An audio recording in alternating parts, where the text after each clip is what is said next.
تو اللہ فرماتا ہے یہ جو ہدایت ہم نے ان کے اندر بلٹ ان ڈال دی تھی، جس ہدایت پر یہ تھے، ان لوگوں نے اس ہدایت کو کچلا اور خود گمراہی خریدی، خود یہ الٹے کاموں کی طرف گئے، خود انہوں نے دنیا کو اپنے سر پہ چڑھایا، خود انہوں نے دنیا کی طرف اتنی رغبت دکھائی کہ اپنے رب کو بھی بھول گئے اور اس دنیا کی ہی مٹھاس میں رہ گئے۔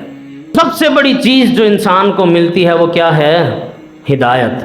اگر ہدایت انسان کے پاس ہے تو اس کا ہر عمل درست ہے، ہر عمل صحیح چلے گا، اور اگر ہدایت نہیں ہے پھر یہ مال و دولت، یہ اولاد کا ہونا، یہ دیگر چیزیں، یہ سب تو کافروں کے پاس بھی ہیں، مشرکوں کے پاس بھی ہیں۔ کوٹھیاں کیا ان کے پاس نہیں ہیں؟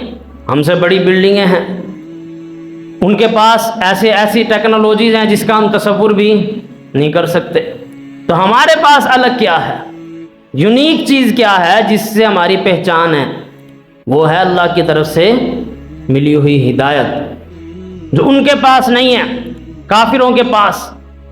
اور اگر ہم اپنی اس ہدایت پر بھی کمپرومائز کر جائیں، اس ہدایت میں بھی ڈھیل کر جائیں اور اسے چھوڑ دیں اور گمراہیوں کے راستے اختیار کریں، تو پھر ہمارے پاس بچے گا کیا؟ کچھ بھی نہیں۔